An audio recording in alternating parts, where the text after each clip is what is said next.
Hello, sixth graders. It is Friday and it is our last day of our first week of distance virtual learning. And how do you feel? Exhausted? I know I'm exhausted. I think we've all worked really hard this week to figure out our programs, to figure out Canvas and how everything works. And hopefully, you guys are staying up to date and figuring it out also. Because if this is working, then we'll continue this way next week. But if something's not working, then I will change it up so that it can make sense to you, make sense to me, and make sense to parents too. So I'm hoping you guys are all having a great day today. And of course, if you guys need any help during the day, you know my office hours are 12:30 to 1:30, so I can go ahead and meet with you then. Okay? All right, so today let's talk about what our agenda is today. So if you guys look in Canvas, you'll see your checklist for today. Please make sure you're submitting your checklist. Your checklist gives me an idea of what you're completing and who's doing what they're supposed to be doing for our virtual learning. So today's checklist is we're going to work on pages 108 and 109 in our instruction book together right now. And then you'll work on your practice book pages 113, 114 on your own. And then, of course, ST Math, iReady Math. And then for PE today, Miss Amber created about a 5-minute YouTube video for you on how to be active at home, especially because it's been raining and we can't even go outside. So ways for you to just be active, get movement in, exercise, so that we can all stay healthy during this time. So that's also in Canvas for you. And then please continue working on your cell project. Remember, we changed the due date to next Friday. That will be due next Friday. And next week, I will send out an email to you and to parents to let them know that we will, you guys suggested doing a virtual presentation so we can get on our big blue button and everyone can, we mute our mics and one person goes at a time, then we can present our projects, okay? So I think that's a great idea, and it's a way for all of us to hang out and talk also, okay? All right, and then for you also have music. Music is normally on Tuesdays, but because we are all switching over to online learning, Miss Clemens created a video for you, and since we couldn't do that on Tuesday, I did upload it for you guys to do today. So that's there. And then the lyrics for our Wizard of Oz theme songs are in there as well. I watched some of the video, and it's what we've been doing in class, you know, what are our melodies and keeping up with the beat and the tone, and then she goes into the music also. So that's there for you. And okay, so right now what you're gonna need for me is our graphic organizer. I moved our graphic organizers into my course resources.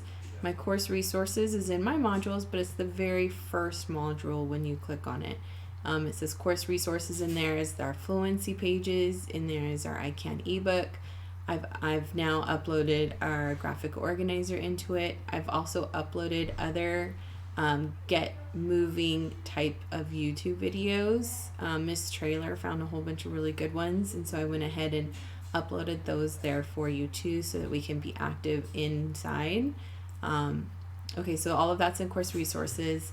And then I'm also moving our cell project rubric and information sheet into our course resources for you also.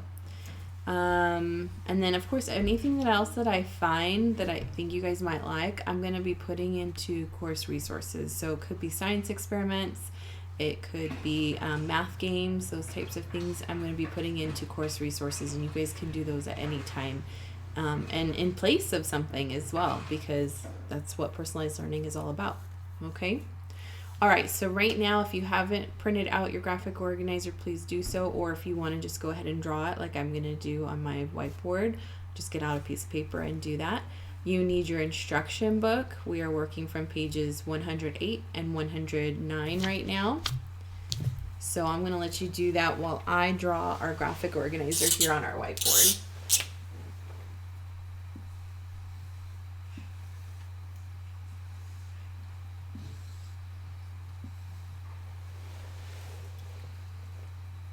Okay. All right, so page 108, I'm going to go ahead and read the problem out loud. Alicia is putting cheese cubes and crackers onto small plates. She has 24 cubes of cheese and 40 crackers. She wants both cheese and crackers on each plate, and each plate must have the same number of cheese cubes and the same number of crackers. What is the greatest number of plates she can make using all the cheese and crackers? Okay, so let's start with our problem. And our problem is going to be what the question is asking. What is the greatest number of plates she can make using all the cheese and crackers? Okay, so we're looking for the greatest number of plates. Okay, so that's what I put in the middle.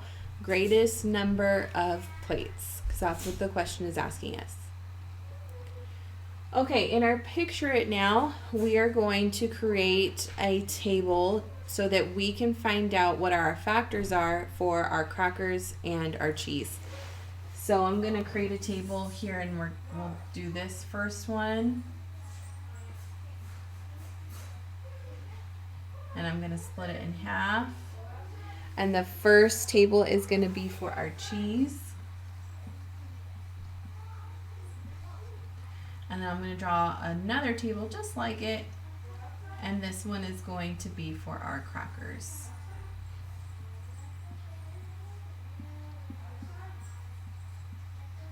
Okay. And now I'm going to use my red to fill in our table.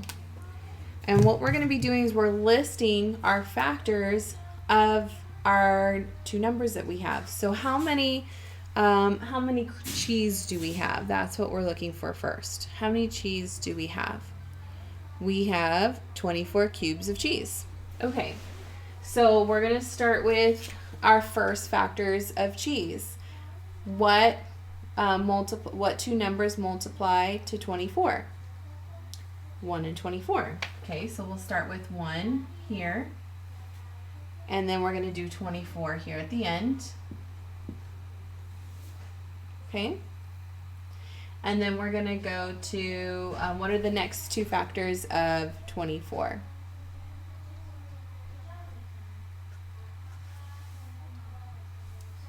Well, 2 times 12. Okay. What else multiplies to 24? 3 and 8. Yep. 3 and 8. I'm wondering if my table's not big enough. Because I believe we still have 2 more numbers. 6 and 4. Yep. So I'm actually out of room here. And I think I'm going to have to erase it to make more room. So let me do that real quick.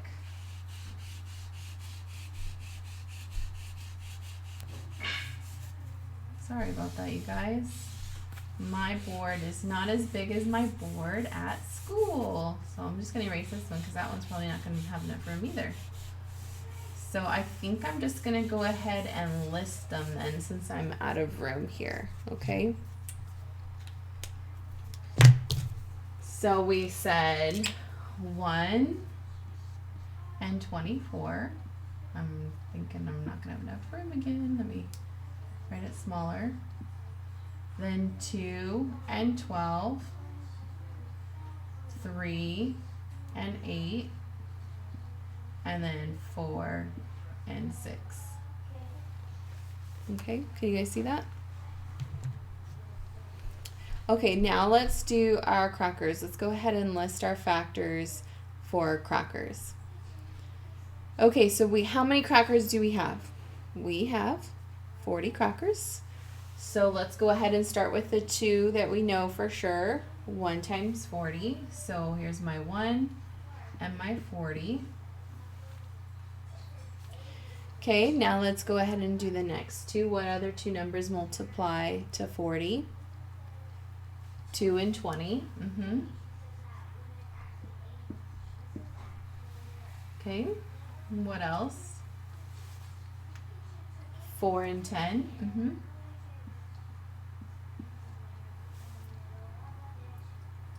Yep, 8 and 5. So I'm actually out of room. Let me erase this and put them closer. So 20, and then, 10, and then 8 and 5. Okay.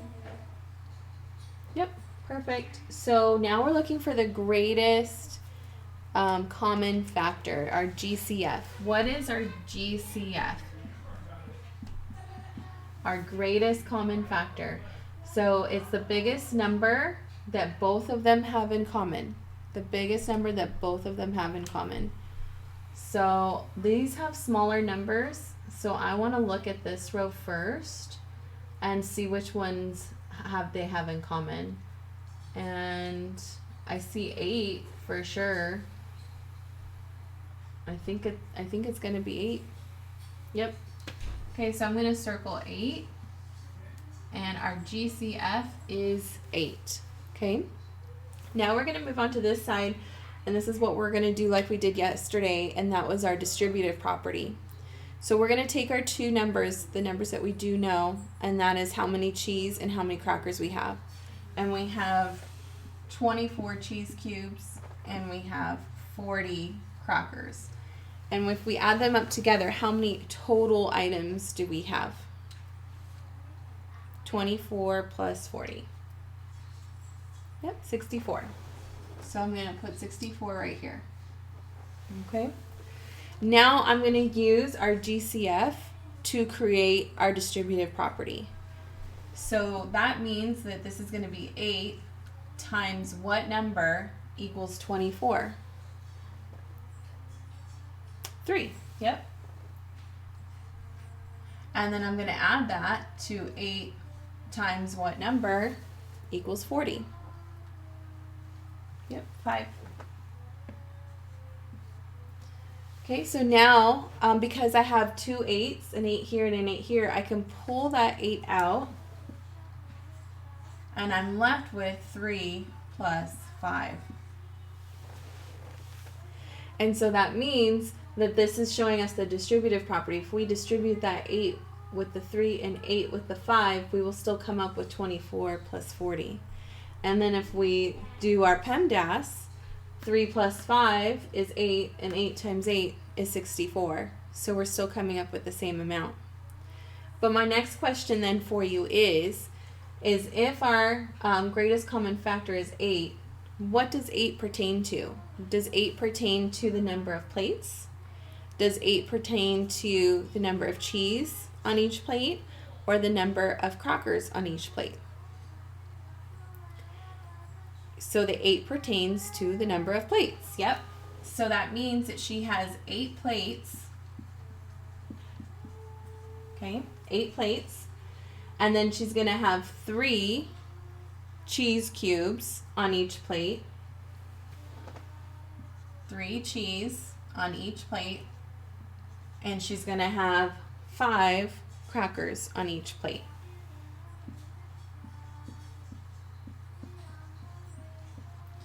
And then we found that out through our distributive property. That tells us how many cheese, how many crackers, and how many plates. So now we know that she needs 8 plates with 3 cheese and 5 crackers on each plate. Okay, what vocabulary words have we used today? Yep, GCF, greatest common factor. So I'm just going to put GCF. Okay. Distributive property, yep.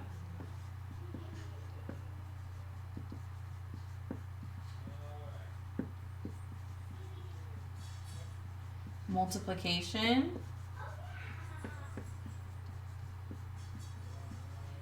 Addition.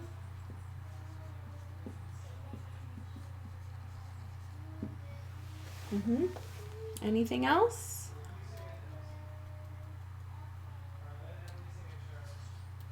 I think that's it. Yeah, if you think of anything else, go ahead and put that in your vocabulary section. Okay, here for our reasoning, we are now going to answer number 5 from page 109. And number 5 says, what does the greatest common factor represent in this situation? So we actually just talked about that. because it says it right here. If our GCF, our greatest common factor, was 8, then that means that the greatest common factor in this situation represents the plates. Yep. So let's go ahead and put that. So the GCF represents the number of plates used.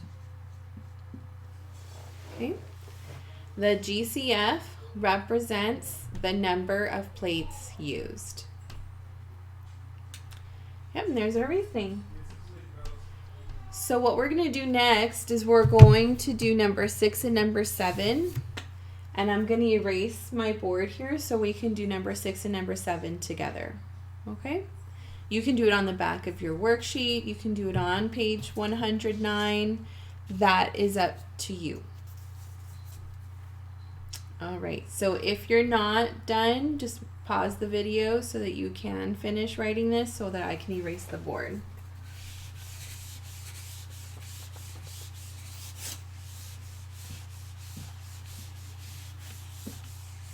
All right, number 6, I'm going to read it out loud. Amanda is making flower arrangements. She has 20 daisies and 16 roses. Each arrangement must have the same number of daisies and the same number of roses. She wants to use all the flowers. What is the greatest number of arrangements she can make? How many daisies and how many roses will be in each? Okay, so we're trying to find our GCF, our greatest common factor, and that's going to represent the arrangements. And then they want to know, well, how many daisies are going to go into each arrangement and how many roses are going to go into each arrangement. So basically everything that we have been doing.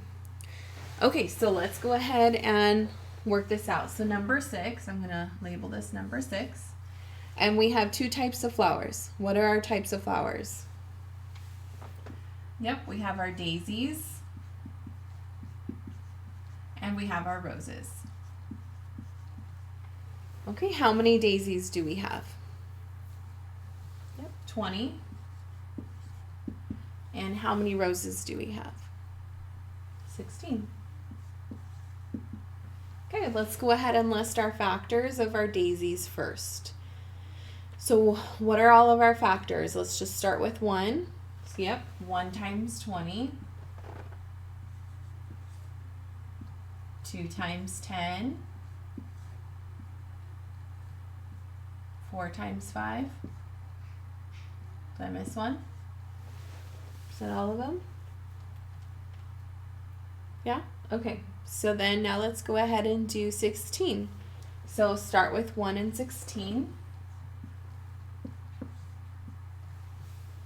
2 and 8.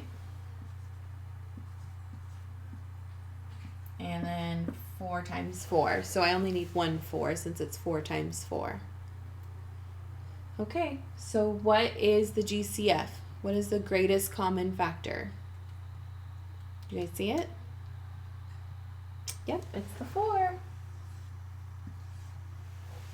Okay, so 4 is our GCF, and that, remember we talked about that the GCF represents then the arrangements. Yep, so if our GCF equals 4 arrangements.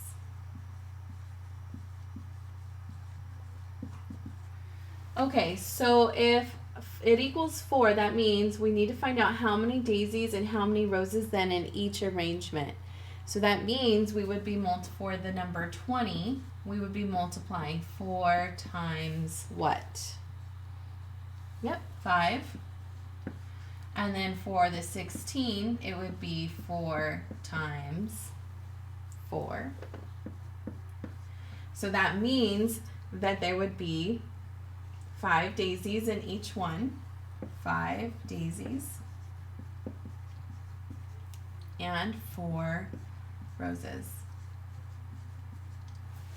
So then our answer would be that there are 4 arrangements with 5 daisies and 4 roses in each arrangement.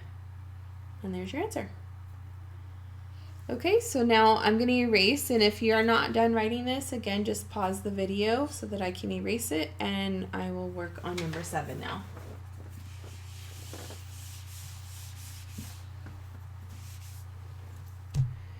Okay, number 7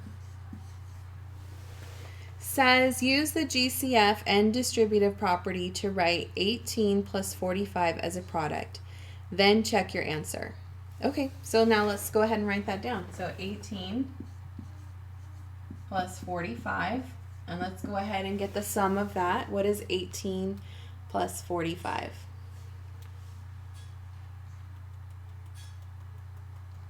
$63. Okay, so now we're going to look for our GCF for 18 and our GCF for 45. So let's start with 18. What are the factors that multiply to 18? 1 and 18, 2 and 9, 3 and 6, and I think that's it. Okay, how about for 45? Yep, 1 and 45, 5 and 9,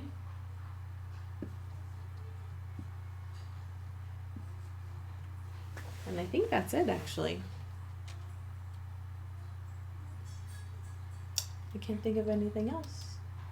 Okay, so what is the GCF for these two numbers? Do you see our greatest common factor? Yep, it's the 9. I'm going to circle that. So I'm going to put right here GCF equals 9. Okay, so the second part of the question says make sure you put your distributive property in to solve this problem. So we already know our GCF is 9, so we're going to start with 18. So that means it's going to be 9 times what equals 18? 2. And then we're going to do our 45. So that means it is 9 times 5, which equals 45. Okay, so now we have the first part of our distributive property, and if we pull that 9 out, we are left with 2 plus 5. And 2 plus 5 is 7. 7 times 9 is 63. And that matches our original, so we are correct. Okay? So GCF, distributive property, that's what we've been working on. Okay, so now that we've finished page 109, what you're going to do next is your practice book pages. Your practice book pages are 113, 114. Again, it's on the same thing, greatest common factor, distributive property. I did upload the answer key for parents to check your work and for you to check your work. And if you have any questions, you can see me during the office hours so that I can help you, okay? Or, of course, you can Google chat me and email me if you have any questions. If you're having any issues with Canvas, please let me know so that you can get the things that you need. And I believe that's it. So I'm just going to review our agenda again one more time. And, of course, it's in our checklist. So in Canvas is your checklist. Go ahead and make sure that you are checking off everything that you're doing. You have just done page 108 and 109 with me. And you're going to do your practice book pages now, 113, 114, ST Math, iReady Math, PE with Miss Amber. It's about a 5-minute video. Work on your cell project. That's due next Friday. And then music with Miss Clemens, which is also uploaded to Canvas. So I really hope you guys have a great Friday. I will see you on Tuesday morning. We will get on to Big Blue Button and we will have our live session together for our next lesson. And so I look forward to seeing you guys then. And then you guys have a great weekend, okay? Bye.